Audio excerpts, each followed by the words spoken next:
When my friends get engaged, we usually sit down at the beginning of the process to talk about how the hell do we do this and what they should do first. The overarching topic is always, how do we make this as easy as possible?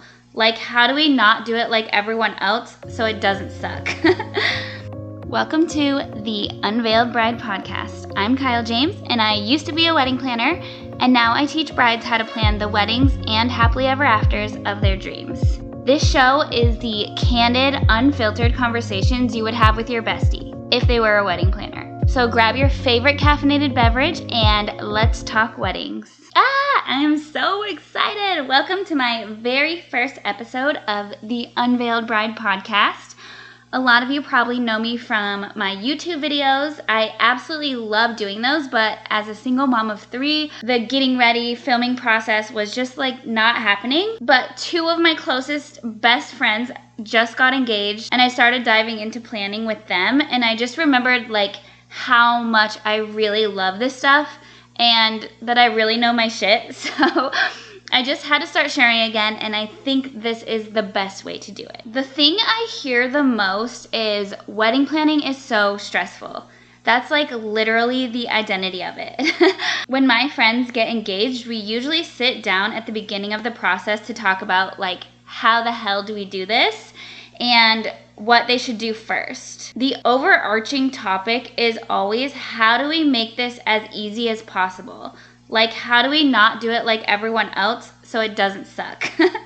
In one of these recent conversations, we started breaking down the stuff that's stressful, why is this stressful? What are the actual things making it this way? And how can we do those differently so that they can actually really enjoy their wedding planning process? So that's what I'm going to cover today. I thought this would be the best first topic for my podcast because literally everyone has some flavor of this in their process. It's relevant whether you're at the beginning and you're just starting or you're more towards the end and you're about to get married.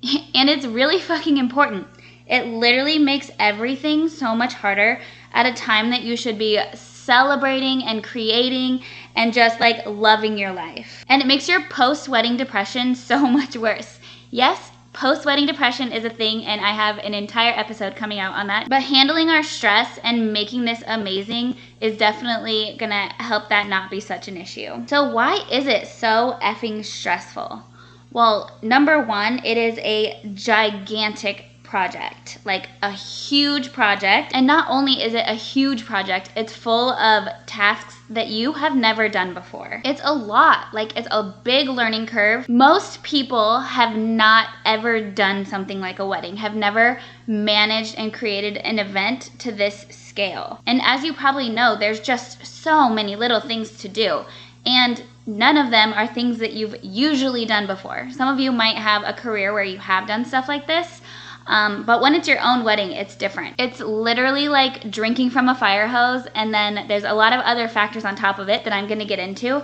But there's just so much coming at you, and it's all stuff that's new that you need to learn, and you have to learn fast. So it makes sense that you'd be super stressed and overwhelmed when there's a gigantic project on your plate, and you don't know how to do any of it, and you know you have a million things to do, and you don't know where to start. Then, on top of all of this, the second thing that just makes it so stressful is everyone in your life kind of starts freaking out a little bit. Weddings have a way of just bringing up everyone's shit. Everyone throughout their lives has kind of built up stories and experiences and all sorts of stuff around marriage and what it means. And most of us have not processed it. Unless you've done some major therapy on this, you probably have not processed it. And neither have your parents, your siblings, your friends, or anyone else in your life. So when people come face to face with this, it kind of brings up all of that subconscious trauma and junk that you've stored up your entire life. And when you are triggered or you're just kind of struggling, even if it's subconsciously and you don't even know that you're doing it, it just doesn't make you that helpful of a person. So when you're trying to reach out for love and support and help from your family and your friends and people that you're used to leaning on, and they have some stuff coming up around marriage or around you getting married or whatever, they aren't going to be helpful. And this can be so stressful. Because if you're anything like me, you've spent your whole life dreaming of wedding planning and it like being such an amazing time for you and your mom and your sister and your best friends, and like it's gonna be so great, and then it actually is time for it to happen and you're like, wait, where is everybody? Or why are you being weird about this? It's a lot and it kind of sucks. And then on top of both of those things, then you start freaking out of it, and so does your partner. Everyone's freaking out. Like I said, we all store up so much stuff around relationships and money and how life is supposed to go. All sorts of things. We store up our entire lives and stories about it and experiences and traumas and stuff like that. And most of us haven't processed it like with a therapist or with a professional, so it's all in there. And then when it comes time to do this, it starts coming up in weird ways, especially if you don't know that that's what's happening.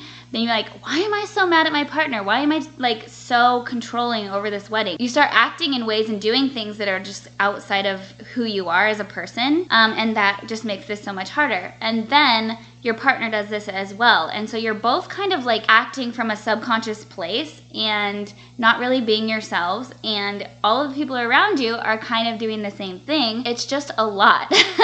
This is why wedding planning is so intense. It literally brings up all of life's most intense traumas. It brings up relationship stuff. It brings up money stuff. It brings up like future and how you imagine your life going. It brings up everything to the forefront like all at once. So it's just a lot. So basically, you're overwhelmed by tons of shit you don't know how to do, and it's gonna cost a lot, and your family and best friends are kind of being assholes, and so are you, and so is your partner. No freaking wonder why wedding planning sucks. But don't worry, all is not lost. Here are some things you can do to really minimize this stress so that you can CTFO and enjoy the engaged life. So first of all, we need to get a system in place that's gonna help you coordinate all of this chaos. Like I said, this is a huge project with so many different tasks. Most of it you haven't done before. So my wedding planning workbook is obviously my number one recommendation. I took all of the tools and lists that I used as an actual wedding planner and made those into something that you can use as a bride. I also was very intentional about breaking it down into checklists, into little chunks that are actually manageable, so you don't feel so overwhelmed by the amount of stuff ahead of you. If you don't have stuff laid out in front of you, no matter what the project is, it's all up in your brain and you're trying to like organize it up there and you're just gonna feel overwhelmed. So the best thing to do is to get it all out on paper and then break it down into small digestible pieces so that you can actually start working on it and feel okay. Another big thing about having it like written out in a checklist form is you know that you have everything that you need to do and that you're gonna get to it, so that you're not constantly worrying about like if you're forgetting something. This is a major stressor, especially like those 3 a.m. thoughts where you're like, oh my gosh, I forgot about this. I need to write it down. And like that is stressful, and not getting sleep is just not okay during this time.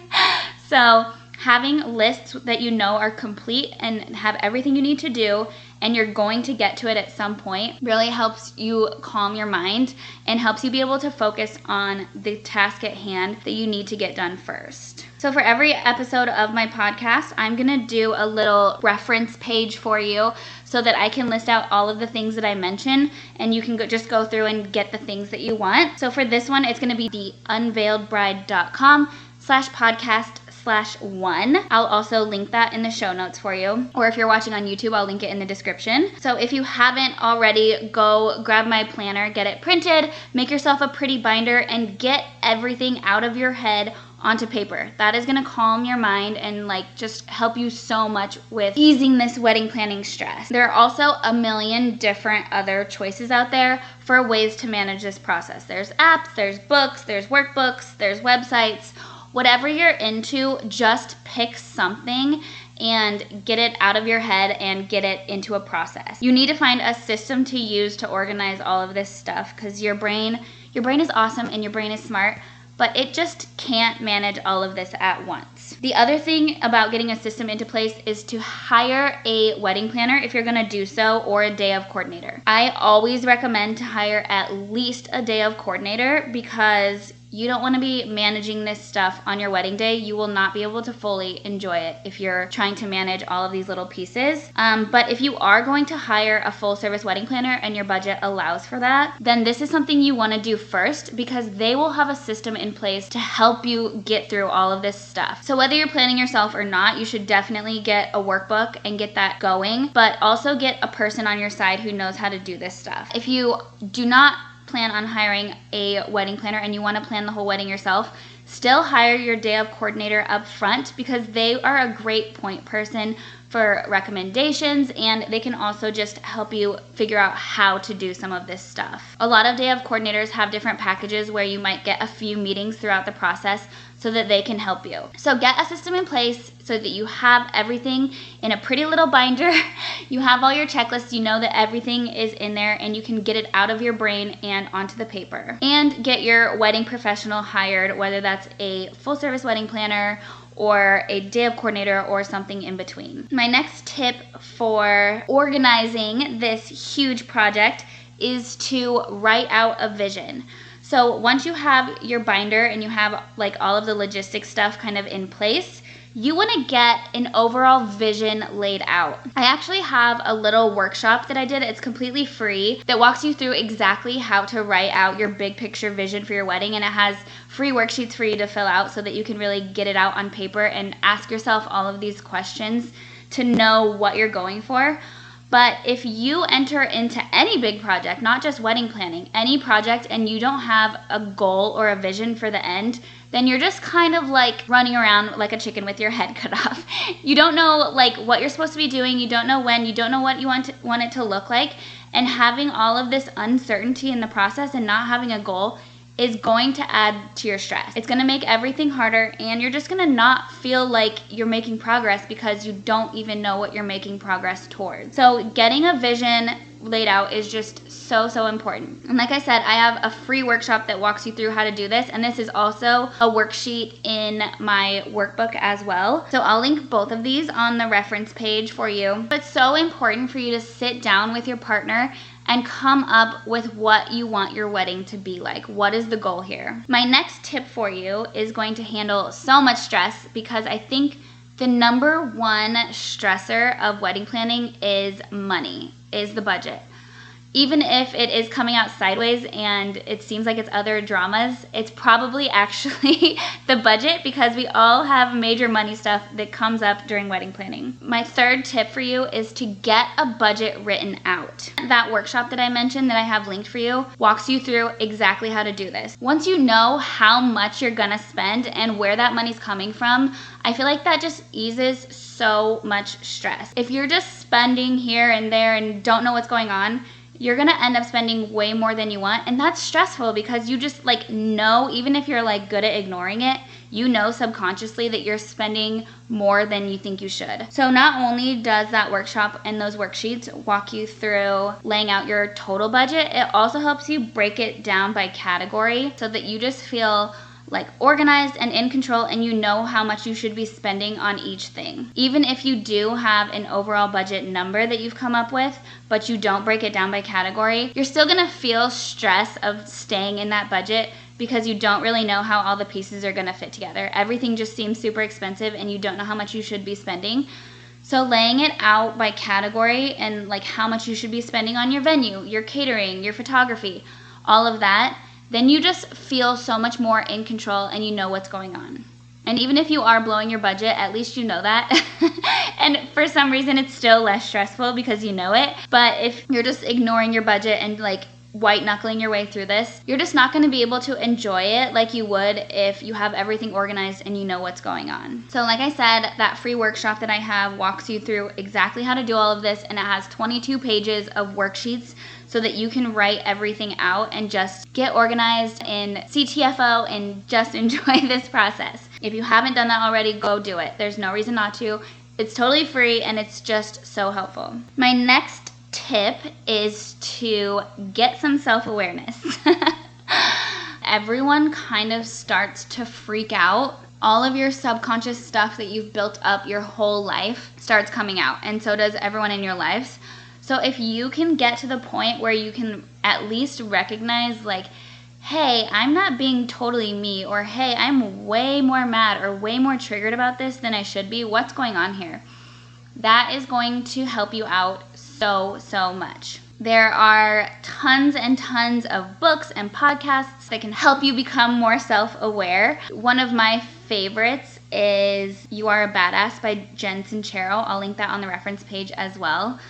But just starting to realize like when you're upset so that you don't take it out on people in your life, and you don't take it out on yourself, and you don't take it out on your wedding helps you so much. If you don't take a step back and recognize what you're doing, this is where the term bridezilla comes from. You just start being terrible, and your wedding is not going to be fun and not going to be worth the money, and your relationship is probably going to be in shambles at the end if you don't get some self-awareness and start noticing when you're kind of acting funky. Like I mentioned, everyone in your life kind of has their own stuff around weddings and money and that kind of stuff that starts to come out. And if you just like point it out to them or try to call them out or try to have conversations with them about this, in most cases that's not going to be helpful. It's just going to make things worse. But if you can notice that you're upset about something, or you can even notice that they're upset about something, that helps you approach them and approach the situation in such a more clear, level-headed place, and you're going to make a lot more progress than if you're both acting from a place of like childhood trauma. When childhood trauma meets childhood trauma, it turns into an explosion, and it's not going to be good for anyone. But at least if you can get your head level and go remove yourself from the situation and take a break, it's just not going to escalate to the place that it would if you're both acting out of anger or hurt or fear or whatever. Find something that really aligns with you to be able to start looking at yourself and maybe where you might be acting out of hurt or pain or anger or childhood trauma. There's tons of books about it, like I mentioned. Getting a therapist is super helpful. You could do some sort of personal development course. I feel like most personal development and spiritual development courses and workshops and stuff are super helpful in helping you start to like really gain self-awareness. Podcasts, stuff like that. So find whatever floats your boat, whatever feels good to you, and just start trying to create some self-awareness that will help you be able to handle everyone else having issues in your life. My next tip is to get a system in place with your partner to work through the shit. So when you both are freaking out and you both have so much coming up and everyone in your life is freaking out and everything is stressful, having a space where you can go and have clearing conversations and really be able to talk about this stuff from a level-headed, non-triggered place is so helpful. There's actually a book that I really love and highly recommend for all couples called Marriage Meetings, and the whole premise is setting aside a time once a week where you sit down and go through.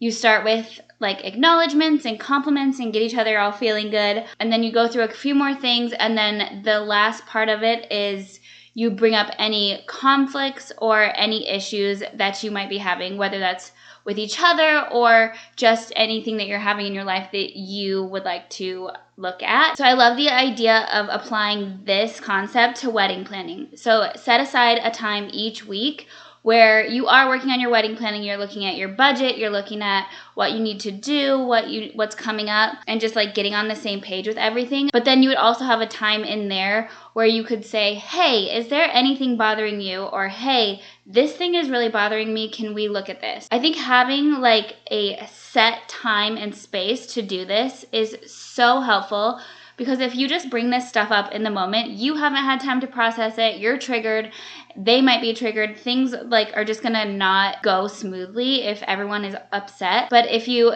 take the time to process and you figure out like why you're upset and what you want to say, and then you bring it to the table during this meeting, then you can both approach the issue from like a level-headed place. And it's much more likely to be a successful conversation than if you're just bringing stuff up in the moment. I also love having this space too, because sometimes you don't even notice when things are bothering you. I know this is true for me, especially especially. I'm great at not feeling things. Don't worry, I'm in therapy, we're working on it. But I'm really good at like pushing things down and not feeling things, especially when things are stressful or busy. So having a time to sit down and reflect and be like, hey, is there anything bothering me right now, is really great so that it doesn't build up and then come out sideways later on. I will link that Marriage Meetings book on the resources page for you. It's so good. I highly recommend it, and it's great to start it during your wedding planning process and then just carry it forward into your relationship. And you can just kind of use it for whatever you have going on in your life, whatever stage you're at.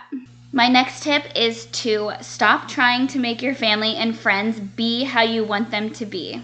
So you probably had these grand expectations about how fun this is going to be and how close it's going to bring you with maybe your mom and your sister or your family and your best friends, and how everyone's going to be so excited and supportive, and then it comes time for it to happen and it's just not what you thought it would be.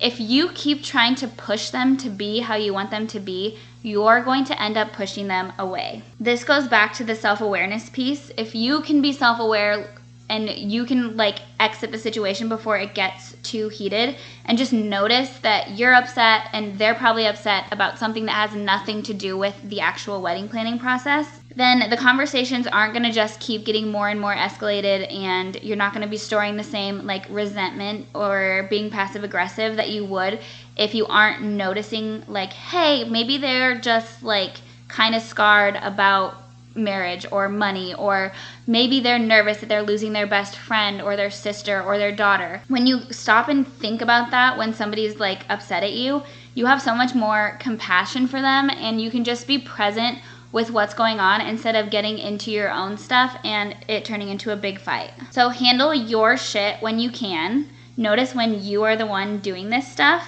but also don't push everyone in your life to do this as well. It never works. I know from personal experience, very personal experience, you want them so bad to see like, hey, I think that you're acting from a place of being nervous that you're losing me. That's usually not going to be received as well as if you can just be with them and be present with them, and at the very least not get triggered along with them. Another tip that I think is extremely helpful in minimizing your stress is to lay out expectations with every major player in the wedding planning process. So your mom, your new mother-in-law, your besties, just anyone who's going to play a major part in this. If you can sit down and have a conversation with each of them about how you ideally want it to be and like what you expect from them, how much you want them to be there or not be there, be involved or not be involved, I think it just helps to think about with yourself what you're expecting from people, because a lot of the issues come up when you're like, oh, I thought you were going to be here more and you're not, and neither of you even really noticed that. Then like that makes everything more stressful and it puts more weight on the situation. Whereas if you sit down and you're like, Mom, I want you to be here a lot. I expect you to be here a lot, and it would mean a lot to me. And like my expectation in this wedding planning process is that our relationship will get a lot closer through being able to spend time together and do this together. Having that conversation and setting that out up front is going to make it much more likely to happen. And it's going to just put a different vibe on the entire relationship within the wedding planning process. And this works in the opposite direction too. If you don't want people to be involved or certain people to be too involved, sitting down and having an expectations conversation with them is great as well, so that you're not just like trying to constantly push them away and just you're both getting frustrated. You don't have to be mean or anything, like I don't want you to be involved, but you can just be like, hey, we really want to work on this ourselves, and it's really important to me to be very involved in every aspect. So I would love it if you could let me do that. And I also recommend having something specific for them that you want them to be involved in that you can give to them, and then they can focus on that. That is a pro tip. Give them something to be involved in, and then they won't overcrowd you and everything else, hopefully.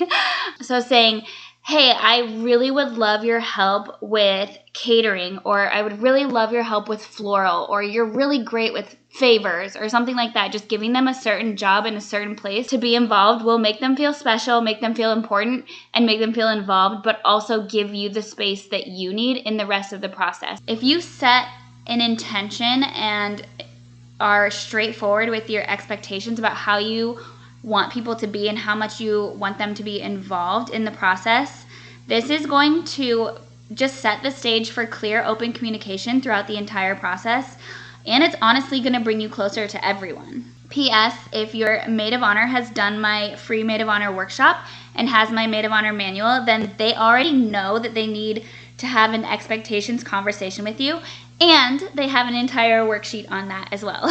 So that's going to be linked on the reference page as well. So if they haven't done that already, make sure that they do. And then my next tip for you is to get some epic self-care and wellness routines in place. I keep talking about if you have like your self-awareness and stuff, like just having your stuff under control is going to help you be able to handle all of the things coming at you at once. This is like along those same lines. If you are de-stressing and taking care of yourself and you're feeling healthy and energetic and vibrant, you're gonna show up as such a different person in your wedding planning process than if you're not being intentional about these things and they are all getting worse. If you have more and more stress coming and more health issues and like that kind of stuff is just gonna make everything else harder for you. That in itself is an entire another episode, and that's actually my next episode. It's gonna be specific morning and evening routines for brides that will help you just get into your best state so that you can be energetic and pretty and feel amazing and really be able to take on this wedding planning process like a boss and really be able to enjoy it. Because like, what else is the point of life? Why are we doing any of this? Why are we spending all this money if we're not here to enjoy it? I hope this was helpful. If it was, please share it with a friend and get the word out about the new pod. I'm so excited about this. Again, if you want to check out any of the stuff I talked about in this episode, you can go to www.theunveiledbride.com/podcast/1, and I will have everything that I talked about linked there. I'm also gonna have a little suggestions box on there, so if you have any questions about anything that I talked about, any comments, or any topics that you would like for me to cover in my future podcast episodes, please go there and let me know. I know this episode was a lot to chew on and it's a lot of information, but if you can start getting intentional and start getting these things into place, especially get that system into place, that wedding planning system at the very least, you're gonna feel so much better. I'm so excited about this. Thanks for being here, and I'll see you in the next episode. Happy planning!